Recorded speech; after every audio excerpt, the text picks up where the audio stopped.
En la pintoresca aldea de Calamar, enclavada precariamente en el borde de un acantilado escarpado, la verdadera medida de la fortuna de un hombre no se encontraba en las riquezas de la tierra, sino en las vastas extensiones del mar. Aquí, el valor de una persona se calculaba implacablemente por el tamaño de su barca y el peso, siempre envidiable, de su captura diaria. Bajo esta implacable vara de medir, Jonas, un hombre cuya piel curtida por el sol era un mapa de innumerables amaneceres y puestas de sol, era, sin lugar a dudas, el hombre más desfavorecido de todo el pueblo. Dale like, suscríbete y comparte. Comencemos. Jonas era un hombre entrado en años. Sus manos nudosas y fuertes eran testimonio de una vida dedicada al mar. Su barca, a la que había bautizado cariñosamente como la Gaviota Cansada, era una lamentable, aunque entrañable, obra de arte de la necesidad. Era un mosaico de remiendos y tablones de madera de diferentes colores, cada uno con una historia silenciosa que contar, un testimonio de innumerables reparaciones y una profunda negativa a rendirse ante el implacable paso del tiempo. Su red, tejida y retorcida por años de uso, tenía más nudos que hilo, cada uno de ellos un recordatorio de una captura perdida o de una pequeña victoria contra la inmensidad del océano. Y su recompensa diaria, después de largas horas bajo el sol y las caprichosas corrientes, solía ser una humilde cesta de sardinas plateadas y ocasionalmente algún cangrejo despistado que se había aventurado demasiado cerca. A pesar de su aparente pobreza, Jonas era, para el desconcierto y la perplejidad de los aldeanos de Calamar, el hombre más feliz que se pudiera encontrar. Cada mañana, mucho antes de que el sol asomara su rostro dorado por el horizonte, Jonas se despertaba con una canción en sus labios, una vieja melodía desafinada que resonaba por las estrechas calles de la aldea. Saludaba a cada ola que besaba la orilla como a una vieja y querida amiga, un gesto de respeto y familiaridad. Y cuando regresaba al atardecer, su barca ligera apenas hundida por su modesta captura, su sonrisa era tan amplia y genuina como la del capitán Valerio, el pescador más exitoso de la aldea, cuyas barcas regresaban rebosantes de cajas pesadas de atún y mero. Un día los padres de Marco, un joven fuerte y ambicioso, pero perpetuamente enfadado con el mundo y sus injusticias, tomaron una decisión trascendental. Lo llevaron ante Jonas, con una mezcla de esperanza y resignación. Marco necesita aprender un oficio, explicó su padre, con la voz teñida de preocupación. Y el capitán Valerio, con toda su riqueza y experiencia, dice que no tiene la paciencia necesaria para los aprendices. ¿Podrías, por favor, enseñarle? Marco, al escuchar estas palabras, sintió un horror que le recorrió hasta la médula. ¿Aprender de él?, exclamó, con un matiz de incredulidad y desprecio en su voz. Pero si apenas puede alimentarse a sí mismo, es el hazmerreír de todo el muelle. El capitán Valerio sabe pescar, intervino su madre en voz baja, con una sabiduría que iba más allá de las palabras. Pero Jonas sabe ser pescador, no es lo mismo. Aprenderás de él. Y así Marco, el joven cuyo corazón ardía con sueños de barcos enormes y redes que reventaban de la abundancia del mar, se encontró a bordo de la humilde Gaviota Cansada al día siguiente, sintiéndose, para su gran consternación, un completo fracasado. «Vamos, muchacho», canturreó Jonas, su voz vibrante de energía contagiosa. «El sol nos espera». El primer día de aprendizaje de Marco fue una tortura. El viento era apenas un susurro. El sol caía implacable sobre sus cabezas. Y la pesca, la pesca fue patética. Después de 8 agotadoras horas en el agua, su única recompensa fue una solitaria cesta que contenía apenas 2 docenas de sardinas plateadas, brillando débilmente bajo el sol poniente. «Esto es todo», escupió Marco, con una amargura que le quemaba la garganta. «Una completa pérdida de tiempo.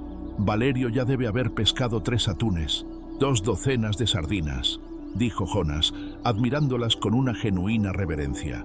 «¡Qué regalo tan precioso! Brillan como la plata más pura. El mar ha sido inmensamente generoso con nosotros hoy». «¿Generoso? Es una miseria absoluta», replicó Marco, sin comprender la perspectiva de su maestro. Jonas atracó la barca con la misma calma que mostraba en el mar. Guardó cuidadosamente 6 sardinas en un cubo, con una sonrisa en sus labios. «Estas son para nuestra cena, muchacho», dijo. Luego, tomó las 18 restantes y caminó con paso decidido hacia la casa de Elara, una viuda que luchaba por alimentar a sus 4 pequeños hijos. Dejó la cesta en su puerta, llamó suavemente y se fue antes de que ella pudiera abrir, para evitar cualquier muestra de gratitud o vergüenza. Marco no podía dar crédito a sus ojos. «¡Estás loco!», exclamó, su voz llena de indignación. «Has regalado nuestra ganancia, lo poco que teníamos». Jonas se sentó tranquilamente en el muelle, bajo el vasto cielo azul, y sacó un trozo de queso de su morral. «La mar nos dio lo suficiente para cenar», reflexionó, «y nos dio lo suficiente para compartir. ¿Cómo puedes llamar a eso miseria?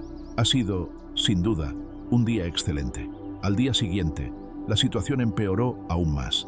No pescaron absolutamente nada. 0, ni una sola sardina, ni un solo cangrejo. La red, con cada lance y cada retirada, volvía a bordo vacía una y otra vez, un símbolo desolador de su fracaso.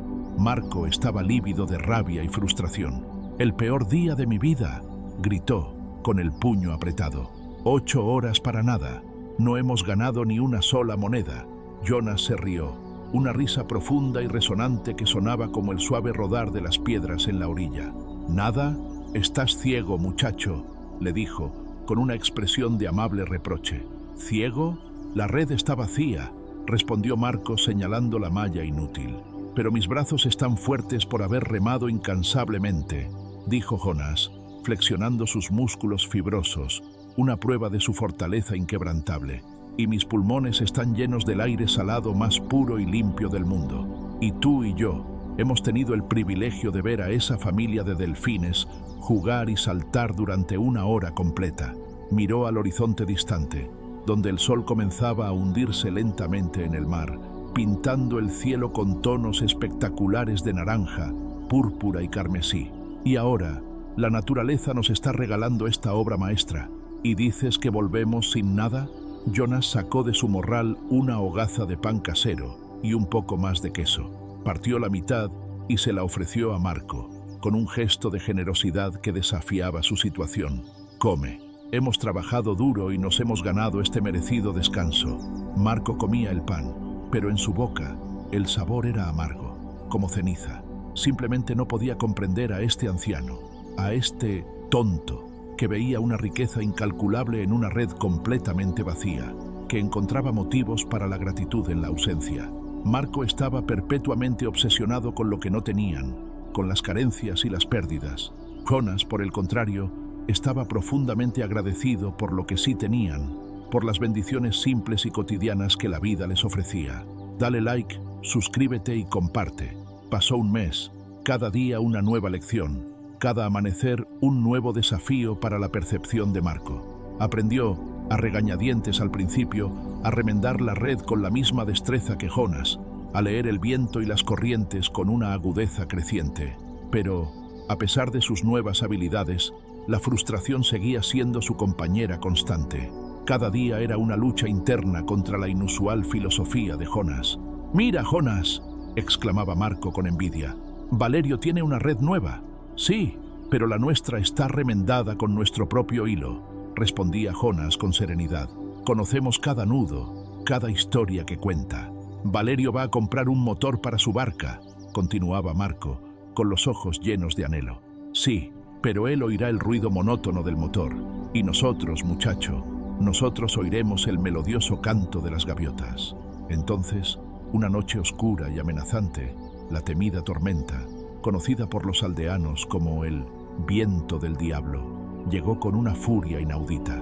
Aulló incesantemente durante 2 días interminables, azotando la aldea con vientos huracanados y olas monstruosas.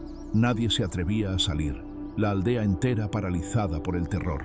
Marco estaba en el muelle, en cuanto la tormenta, exhausta, amainó. La escena era de devastación total.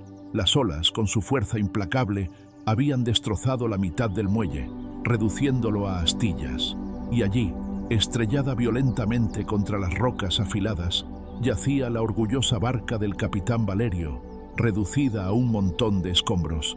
Valerio, en su intento de asegurarla, la había amarrado con una cadena de hierro inflexible, y la fuerza bruta de la tormenta la había hecho pedazos contra su propia atadura, contra la misma rigidez que pretendía protegerla.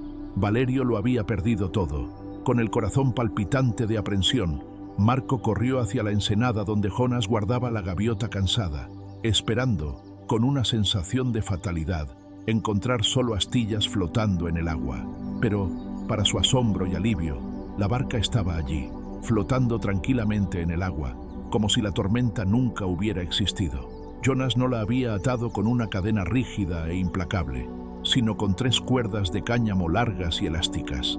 Estas cuerdas, con su flexibilidad innata, le habían permitido a la barca subir y bajar con la marea salvaje de la tormenta sin romperse, sin ceder. La barca más pobre y humilde del pueblo era ahora la única que funcionaba, un faro de esperanza en medio de la desolación.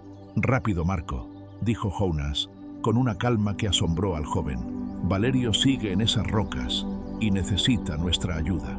Salieron al mar, con la pequeña barca aún golpeada por las olas remanentes, y rescataron a un capitán Valerio en estado de shock, sus ojos fijos en la nada, su espíritu roto. Esa noche, la aldea de Calamar, hambrienta, asustada y desmoralizada, dependía por completo de Jonas y su humilde barca.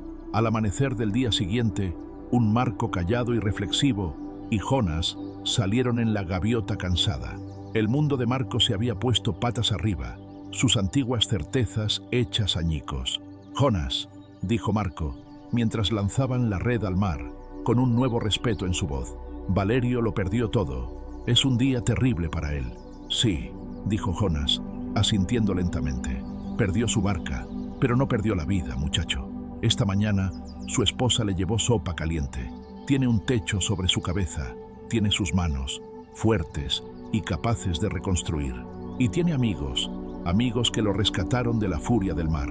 ¿Es un día terrible o es, quizás, el primer día de su nueva vida?» Marco miró al anciano y por primera vez lo vio de verdad, no como un pescador fracasado y excéntrico, sino como el hombre más sabio que había tenido el privilegio de conocer. Ese día, pescaron solo una cesta de sardinas, una captura modesta en cualquier otro momento. Pero cuando regresaron, Jonas la entregó toda al capitán Valerio y a su familia, con un gesto de generosidad desinteresada.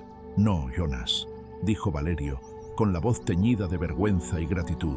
«Es tuya, te la has ganado. El mar nos la dio, y hoy la necesidad es tuya, amigo», dijo Jonas, con una sonrisa sincera. Esa noche, Marco se sentó junto a Jonas en el muelle, bajo el resplandor plateado de la luna. El anciano sacó su aguja de remendar, una extensión de su propia mano. La red, su compañera constante, se había roto en una roca afilada durante el rescate. «¡Qué desastre!», murmuró Marco, por pura costumbre, la vieja queja asomando a sus labios. Jonas levantó la vista, sus ojos brillando con una luz peculiar, y sonrió. «¿Desastre, muchacho? La barca está a salvo, el capitán está a salvo, tenemos comida en el estómago, un privilegio que muchos no tienen. Y mira», dijo, mostrándole un carrete de hilo nuevo, brillante y fuerte. «Tenemos hilo de sobra para remendar la red, una nueva oportunidad para fortalecerla».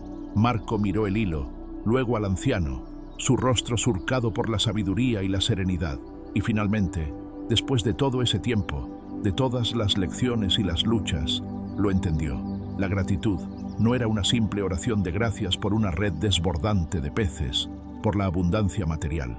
Era, en su esencia más pura, la alegría profunda y serena de tener una red que remendar, un propósito, una tarea, una continuidad. No era la celebración de la riqueza, de las posesiones o del éxito visible.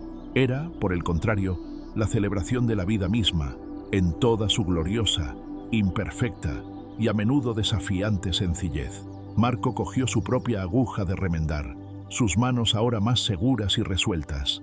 «Enséñame ese nudo otra vez, Jonas», dijo en voz baja, con una humildad que nunca antes había sentido.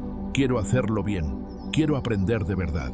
Y así, los dos se sentaron juntos bajo la luna, remendando la red con el ritmo tranquilo de la experiencia y la nueva comprensión, sin necesidad de palabras. Y por primera vez en toda su vida, Marco sintió que tenía absolutamente todo lo que necesitaba, no en términos de bienes materiales, sino en la riqueza inestimable de la perspectiva, la conexión y la profunda gratitud. Fue, para él, el mejor día de su vida. Dale like, suscríbete y comparte. Hasta la próxima.